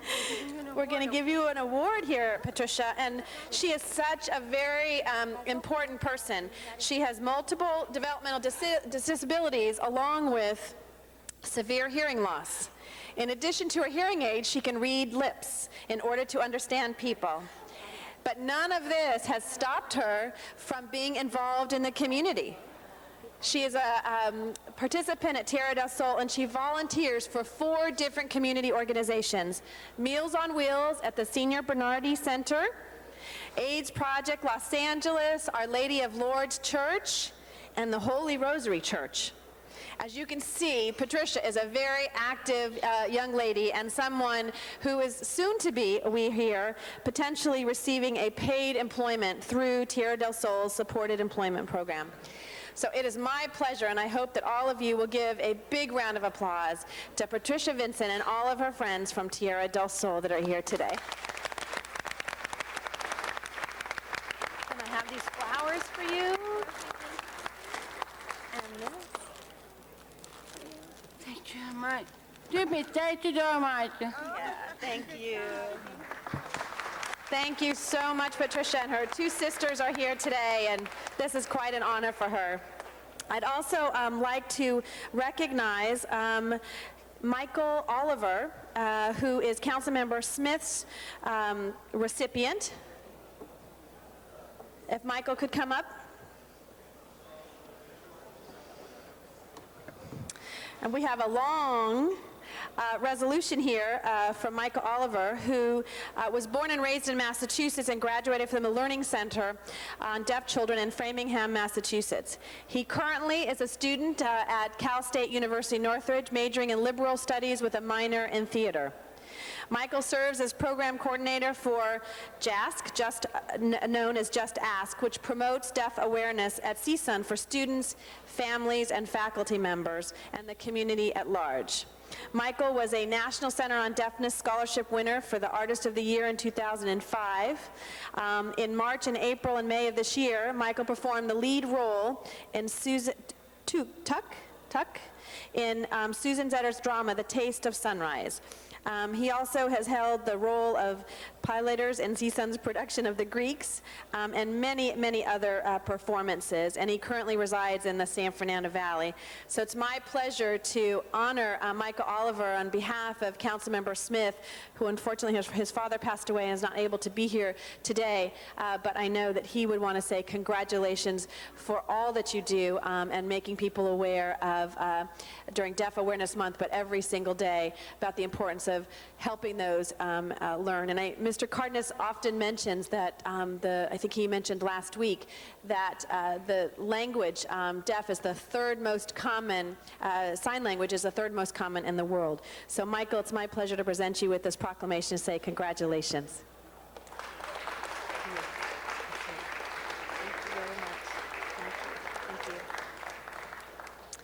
I'd also like to, is Richard here? Richard? Richard, I know you're going to accept this, I think, on behalf of the California Association of the Deaf. Richard, who I have known for a very long time, works for our Department on Disability as a member of the Deaf Festival. The California Association of the Deaf was founded in 1906 in Berkeley, California, and incorporated in 1914. And really is an organization who represents the deaf, from whom American Sign Language and deaf culture collectively represent their primary experience in existence. CAD is operated by and for the deaf community, which advocates, promotes, protects, and supports the rights, social welfare, and high quality of life for deaf Americans. So we are so pleased that this year, the California Association of the Deaf is celebrating their 100th year of exemplary leadership and commitment to respond to the critical needs and concerns of deaf individuals. CAD's leadership will continue to foster relationships that advance its mission and goals to serve the deaf community. And so I commend CAD and Richard for you being here today and all the work that you do each and every day to help others become aware of deafness and how we can be of assistance. Congratulations, Richard. Thank you.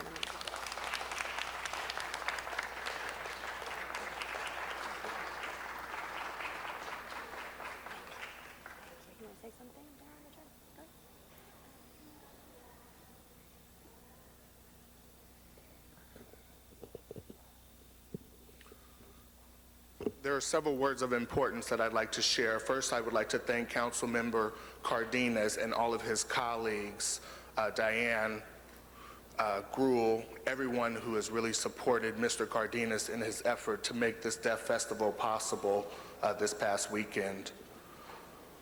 And Mr. Zine has given much support to Cardenas in promoting the event. So we'd like to thank everyone who has really encouraged the deaf community and made this possible. I also want to thank you for your support in giving the deaf community a voice. Thank you. Thank you, Richard.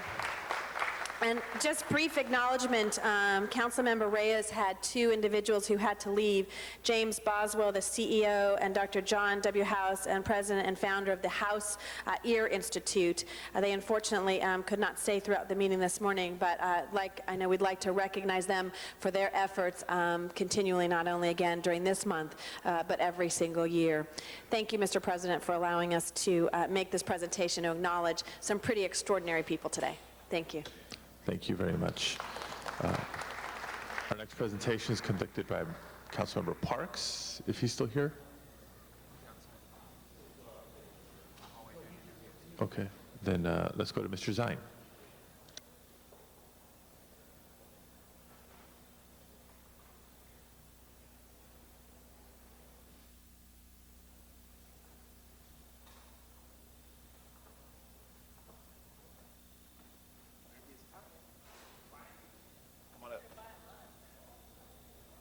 don't you buy them lunch, man?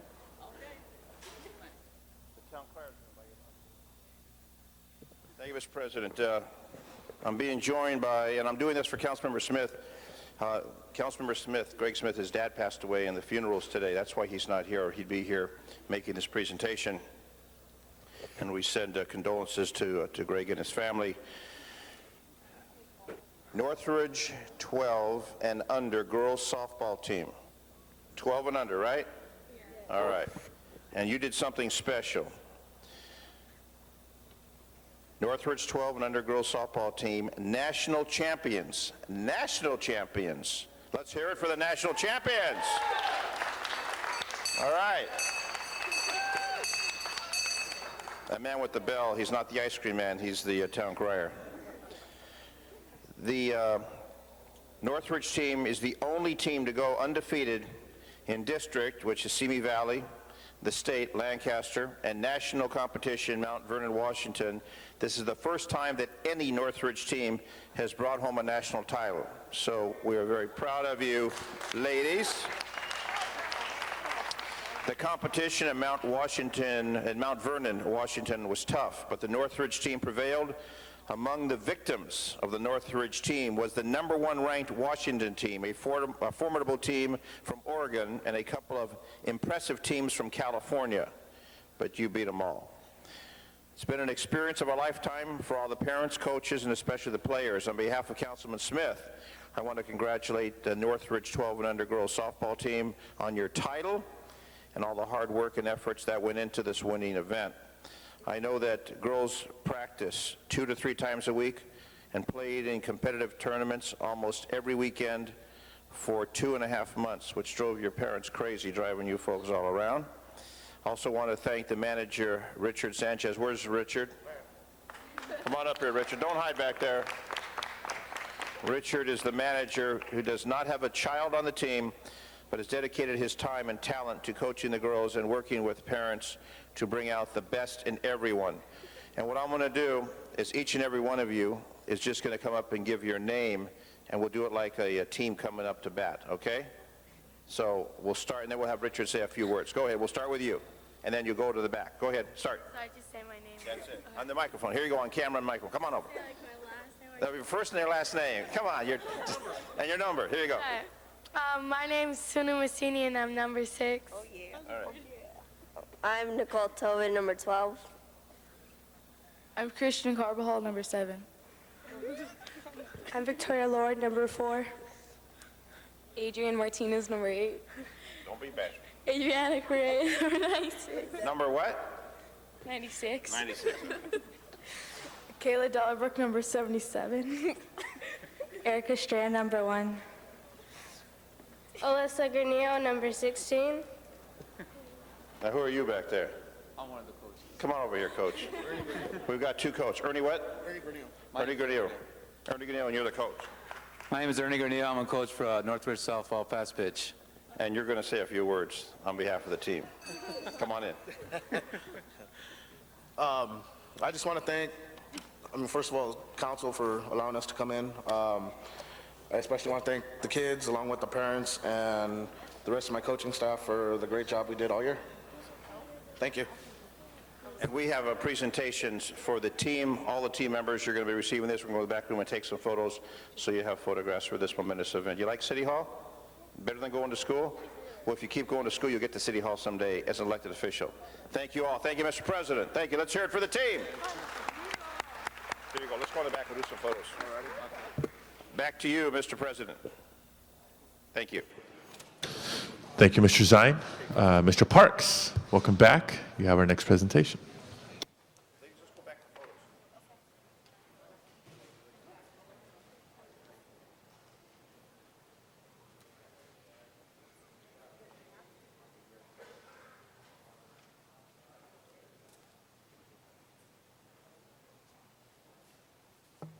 Thank you, Mr. President.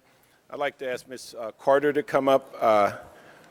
We wanted to honor Mrs. Carter and her organization because of their ongoing efforts and event that's coming up this weekend, the NAMI Walk, which is for the Minds of America. They're hosting the 2nd annual event on Saturday, October the 1st.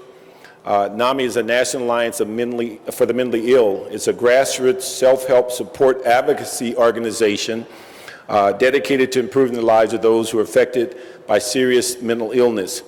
It was established in 1979 by a group of family members of those with severe mental illness, and its purpose is to promote recovery, provide support, share resources, and create hope for consumers and their families and friends.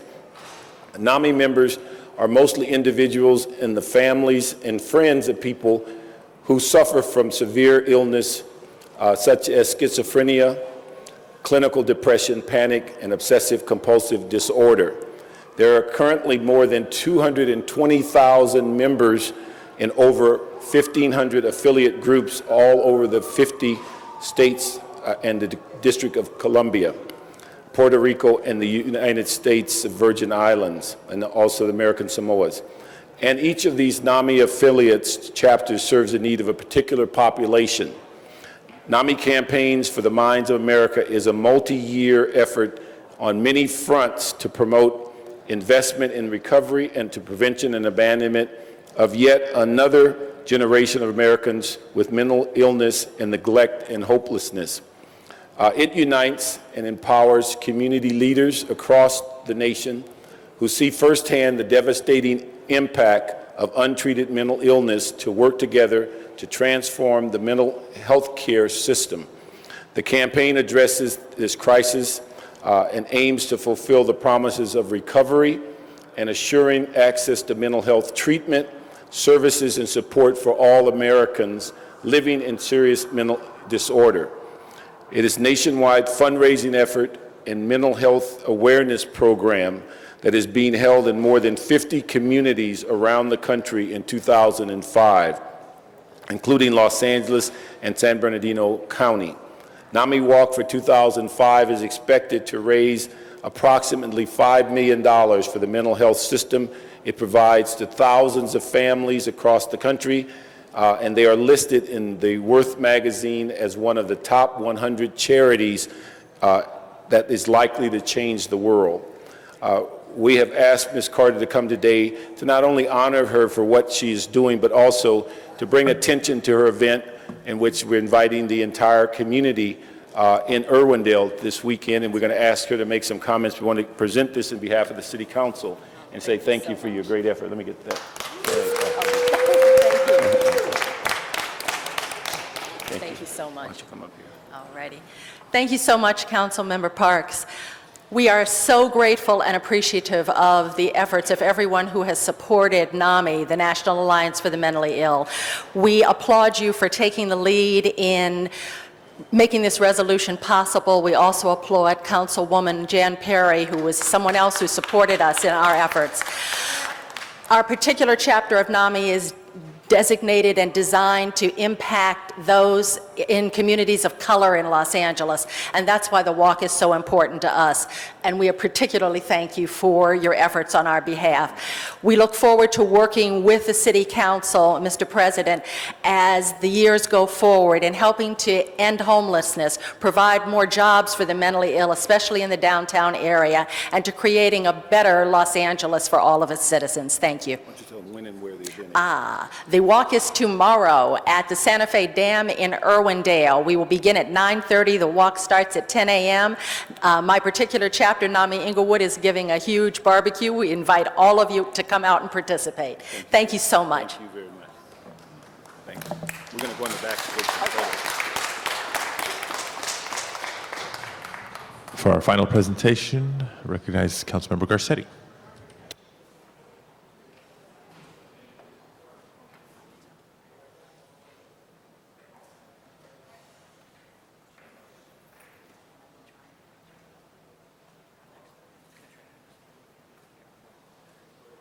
Thank you, Mr. President. We actually have two presentations, and I want to thank everybody for their patience this morning.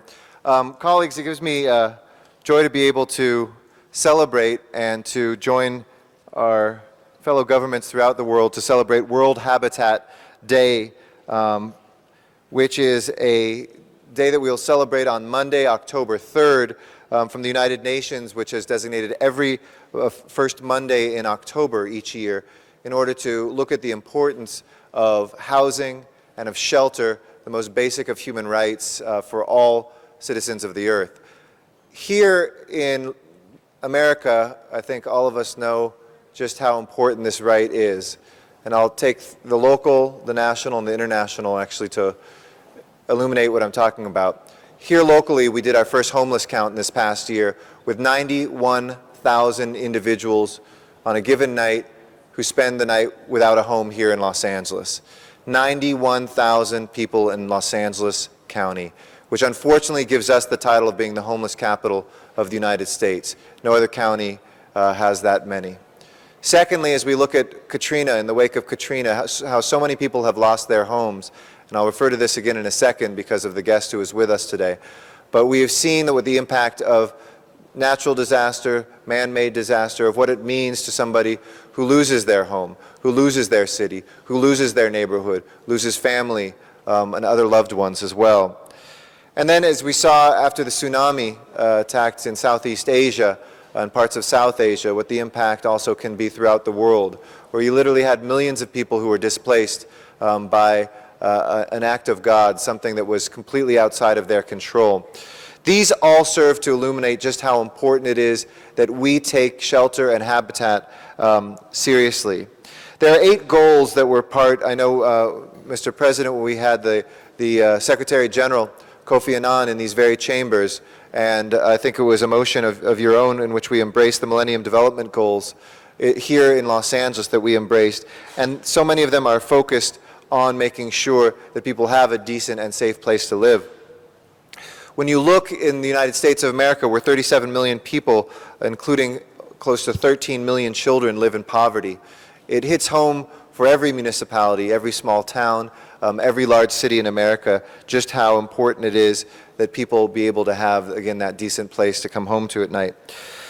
We are urging Los Angeles residents to mark and commemorate World Habitat Day on Monday by volunteering their time, first and foremost, donating to homeless service agencies. This is something for all of us to do. I was talking with our guest, who I'll introduce in just a second, about the opening of a new homeless shelter. Mr. LeBons was there in Hollywood as well, in which we joined with People Assisting the Homeless, wonderful organization, to launch Project YIMBY, which is the opposite of NIMBY. Instead of not in my backyard, it's trying to get people to say yes in my backyard. So donating to homeless service agencies. Third, we urge Angelenos to take people like us, elected officials, and urge them to support policies dedicated to eliminating homelessness and poverty as well. So the United Nations has done this since 1985. And as we look at World Habitat Day, not only in the United States and in North America, but throughout the world, we join with so many people around the world to make sure that that is not just a goal, but a reality for so many people.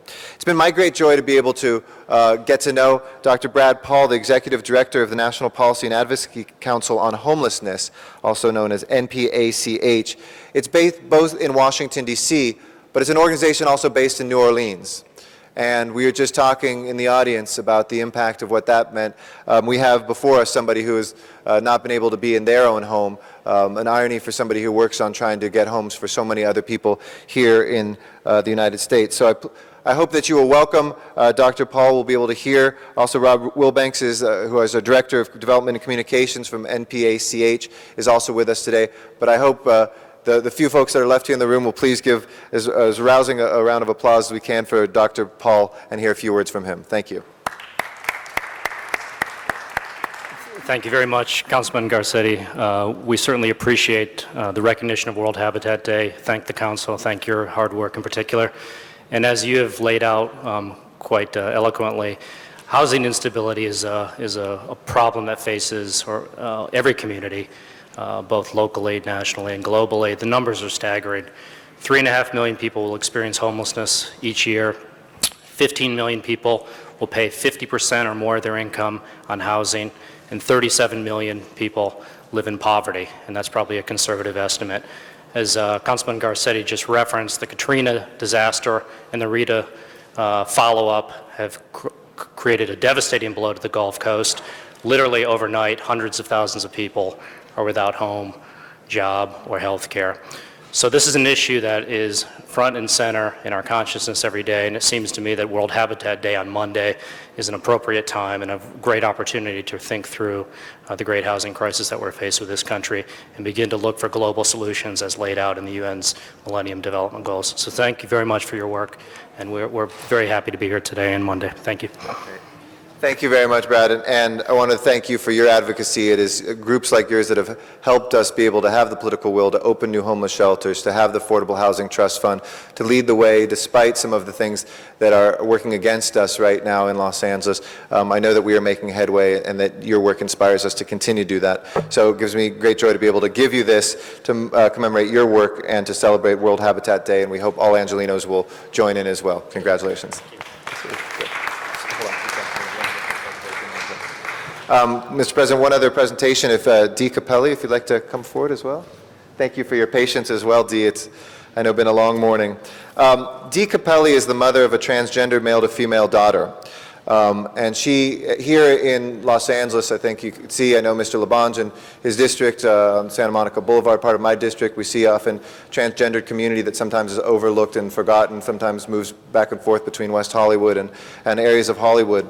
But she was moved by her daughter's struggle, and she has dedicated herself towards working towards full integration, empowerment, and alignment of body and gender for transgendered people throughout Los Angeles. Not an easy thing for many people to talk about, not a popular topic for many, but an important one for all of us to address here in Los Angeles. And when Dee told me and my staff about her groundbreaking plans for a day of economic empowerment for the transgendered community, and part of the reason we see some of the transgendered community sometimes turning to other ways of survival that we all, I think, would agree, and they would agree they'd rather not be doing, it's so important for us to have that sort of economic empowerment and that visibility and that acceptance throughout the city. I want to do my part to spread the word. So Dee has helped to organize a Fair Trans Action, which is a one-day job fair for transgendered job seekers to meet with trans-friendly employers. And I want to thank the employers who have stepped up, obviously, too, to make sure that we reach out to all residents of Los Angeles and all communities to make sure that everybody is accepted as full citizens here in Los Angeles. And Dee is here to tell you a little bit about the job fair being held tomorrow at the Village in Hollywood. So I want to welcome Dee and present her with his congratulations for the job fair and have her tell us all a little something about tomorrow's job fair. Congratulations. Thank you very Absolutely. Go ahead, Wesley. The microphone's all yours. Thank you, Councilman Garcetti. I'm deeply moved and touched by this opportunity to address the City Council about this very important, groundbreaking, actually world-breaking event. It's never been done before. My name is Dee, and I am the proud mother of a beloved daughter who happens to be transgender. And I've seen, as Councilman Garcetti mentioned, what she's gone through medically, socially, and financially in order to achieve a sense of alignment of body and gender identity so she can live a joyful and fully expressed life. As a way to honor her and as part of a 10-week project that I had been challenged to create through Landmark Education, Self-Expression, and Leadership Program, I sought the help of the Los Angeles transgender community to organize a free one-day, one-stop business and employment connection fair to transgender persons in the greater Los Angeles area. The newly formed organization Lotus, which is League of Trans Unified Sisters, has stepped forward to help coordinate this event along with members of the West Hollywood Transgender Task Force and several other transgender support groups. This event, called a Fair Transaction, will be held on Saturday, October 1st, 2005, from 10 a.m. to 6 p.m. at the LA Gay and Lesbian Center, the Village at Gould Plaza on McCadden Place in Hollywood. The genesis of this event is founded in love. This is not a fundraiser, but an event to foster unity, communication, and a sense of economic empowerment for the transgender persons, which in turn can create the possibility of a safer, more just, and enriched world. Further, this event acknowledges the contribution made to society by the transgender community. The fair is designed to bring together companies that hire transgender persons, service providers to the transgender community, and business owners who are owned and operated by transgendered persons. It also provides free workshops about job interviews, techniques, resume writing, and several other topics designed to inform and empower the transgender community. A fair transaction is also the opportunity to acknowledge the unheralded economic power of the transgender community and recognize their important contribution to the growth and vitality of all of our lives. Thank you again very much. This is a wonderful thing. Thank you.